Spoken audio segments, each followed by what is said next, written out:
Marie joins me now to talk about it. Marie, thank you so much for joining us on Arts House. You're very welcome. On pleasure. Listen, Marie, I mean, it's such an interesting project. How did you become involved with it?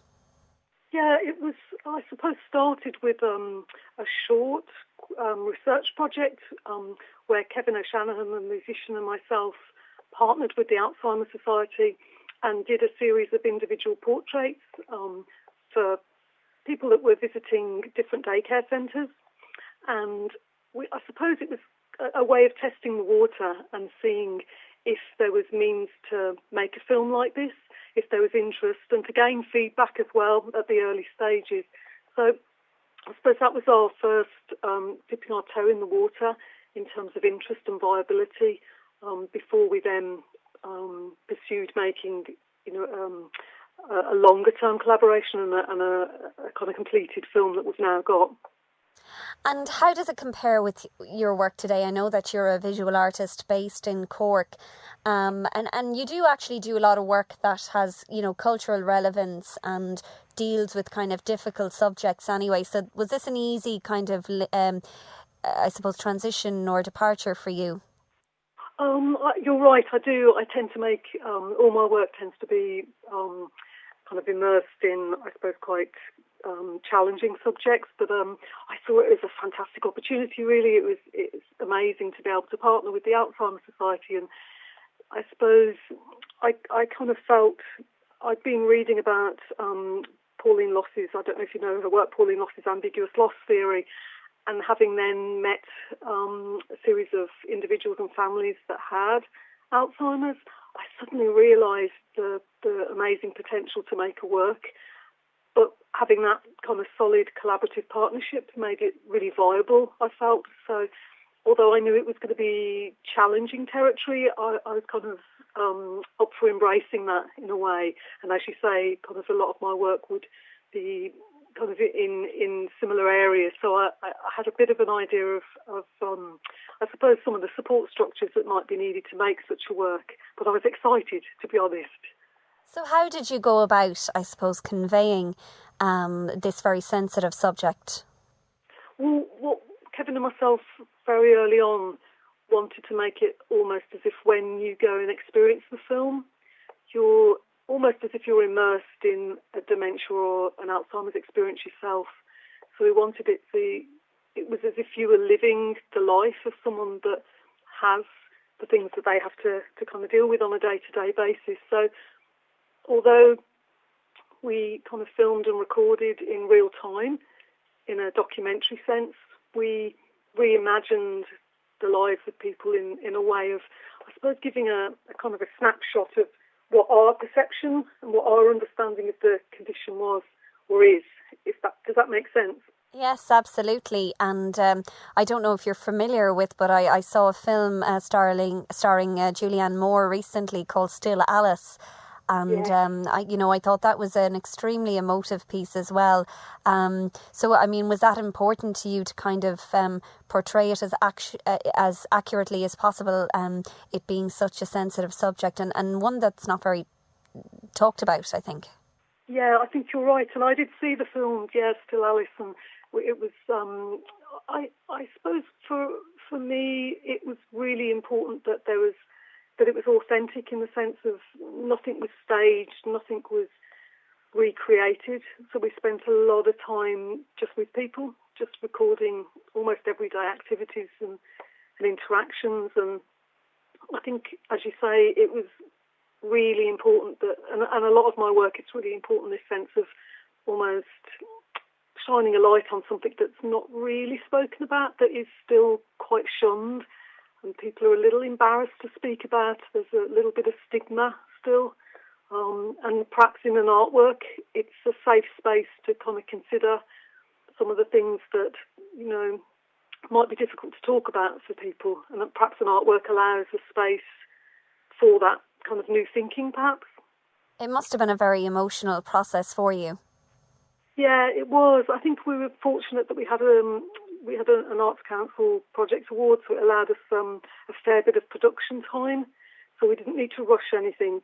And the Alzheimer's Society, we partnered with 2 groups in Cork, actually 3 groups, and they were amazing. They kind of understood the process that we were coming to this quite new, in the sense of working with people, that it was challenging for us, but they gave us full support and didn't rush anything.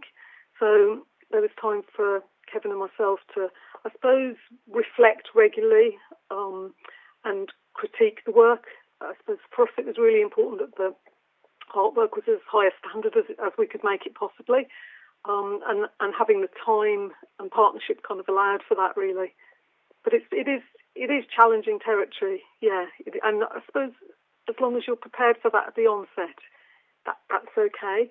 But it isn't something that you'd want to kind of rush into without kind of proper support or knowing the territory in some way.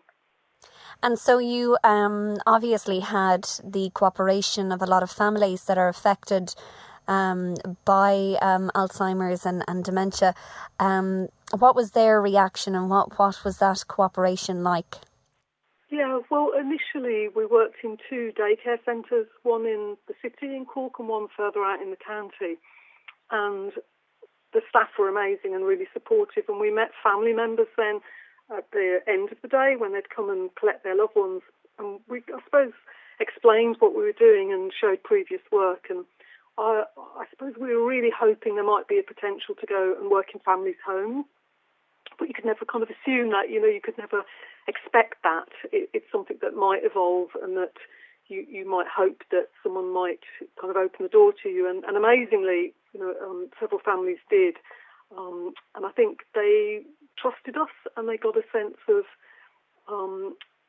our integrity, I suppose, if I'm honest, matched with the staff's trust. And so they opened their homes to us, and we then spent time filming inside family homes, and then also a permanent residential nursing home did the same and opened its doors to us, which was amazing, because then it gave us a span of 3 different settings. Although there'd obviously be crossovers with the daycare and residential care and family homes, they are still distinctly separate. So it was wonderful to get that span, and access to those different environments with people was brilliant, really, but not something we could kind of assume at the beginning. I understand. So then, given that you had such an insight into the condition, is there anything that might surprise people who perhaps aren't very familiar with it after watching this video? Yeah, I think something that's, because it's touring the work and there's kind of conversation, something that I've learned that people have said that they're surprised by in a way, is almost this sense of, people have said they've kind of come to it with a preconceived idea, perhaps, of what Alzheimer's or, in a broader sense, dementia might mean, and the difficulty and the sadness in terms of the loss and the people, adjusting to a very shifting and changing world. But also, people have said that they see the film in a very positive light, because they see that it's not about people with dementia, it's actually with people who have dementia. So they see it as it realigns their power in a very strong way, and they see that as very positive and unexpected. They thought it might be more kind of like as if Kevin and myself had worked with people and they were our subjects, but actually they're saying that no, the film, they're very much embodied as central, and they own all the control and power in the work, so it gives them great voice. So I think that people have found that quite surprising and very positive, and it's almost like a lot of my work is framed as being about loss and crisis and difficult situations, and yet people are saying in E.gress, in this film, it's actually lost and found. It's both sides, because the person is being found through the work, which I thought was great, and it wasn't something that early on, when it was being toured, I'd kind of realised there'd be that many people thinking that way, which we kind of hoped for, but didn't really know until we started getting the feedback. So we were pleasantly surprised, I suppose, that we'd got that right, that's working. And I probably should have asked you this at the start, but E.gress, what exactly does that mean? Yeah, a lot of people ask that, Ciara. We chose the name because it's, as an architectural term, it means to formally enter or exit. so a space. So it would be literally a doorway entering or leaving a building, for example. And we felt that with the experience of dementia, it's very much a shifting terrain. This is kind of my understanding in terms of the experience of it, that a person might be kind of cognitively with you one moment, and you'd be communicating, you'd have direct eye contact, and you'd be kind of linked. And then the person might drift and not be with you there, although they're bodily there, they're not with you in the present time in the same way. So there's this constant kind of coming and going and shifting. And I think we felt that the term E.gress suggests that very physically, this coming and going, leaving and entering, being and not being with you. And I suppose also we were kind of interested in the idea of not being too literal. So it is very much an art film, and we thought it won't harm if people ask that question. It will kind of, pose make them think about it. Exactly, yeah, to kind of pose that kind of a little bit more thinking. As opposed to a kind of straight documentary where we kind of give all the answers at the beginning. I don't know if that's a good thing or not now, Ciara, but no, it makes you a little bit inquisitive from the start, I think. Yeah, hopefully now. And obviously it's been well received since it was launched last year, and you're getting good feedback, I presume. Yeah, you're right. We launched it as part of the tour at IMA, the Irish Museum of Modern Art, and we had a reading and reflection space next to the gallery where it was screened, and similar to the model, it was on for a good long period of time. And it was really interesting because people wrote comments in the little books that were left for that, and they're very honest, in terms of it. And I'm kind of really encouraged that if there's ever possibility for people to, I suppose, give feedback on the work, it's fascinating for an artist and really important. And for some of the feedbacks, it's all overwhelmingly being very positive, and some of it's almost being really profound in terms of people that have very close family or loved ones who have the disease, or in the past have experienced it at close hand. Their kind of comments have been really amazing to receive. But also what's really interesting is healthcare professionals kind of and their take on the work. And I was reading, it was in Cork there quite recently, and a healthcare professional wrote a little note saying, it's made me rethink Alzheimer's, and I work with people every day, but it's just making me take a step back and rethink things, but in a really positive way. And I thought that was kind of really great. And that's amazing. And then other people are coming at it very much, from an art perspective, in terms of, an aesthetic critical eye, an artistic eye, and seeing that I suppose the way we've combined the documentary with the kind of multi-layering. So in some cases there's 4 visual layers, and there's composed sound as well as fan sound, and also people talking through it. So there's lots of different strands woven together to try and create this sense of almost, I suppose, a layered journey that people would go through. So, the feedback's been kind of really positive, but coming from different perspectives. Which is very helpful, I think, for you. And we're lucky it's coming to Sligo. It'll be in the model from this coming Thursday, the 3rd of March, right through until the 28th of April. So plenty of opportunity to get along and see it. I suppose in terms of the film itself, how long is it, or what kind of format will it take, or will it be on a display every night, or... Yeah, that's a good question, and it's actually in one of the galleries on permanently on a loop, and it's quite a short film. It's just slightly over 10 minutes, and so how it'll work, or people will go into the gallery, and at any time it could be on at any point in during that 10 minutes. So people, what I found when it was showing at IMA and Cork recently, people said they kind of wanted to sit through it a couple of times, or they watched it once and then went away for coffee and then came back, which I thought was really interesting. They kind of enjoyed the fact that they could revisit it. So it means that any time during the day when the model's open, it will be showing. And I think that was an interesting decision when we toured the work, because other works I've shown in film festivals, where there's a screening and there's a very particular time, and it would be in amongst other films. Whereas E.gress, it seems better to allow for this longer, slower, a kind of slowing of time almost way into the work. So you can spend as long or as short as you want with it. And watch it as many times as you need to, 'cause sometimes with these things, it's better to watch it a couple of times. You kind of see it differently, don't you? That's right.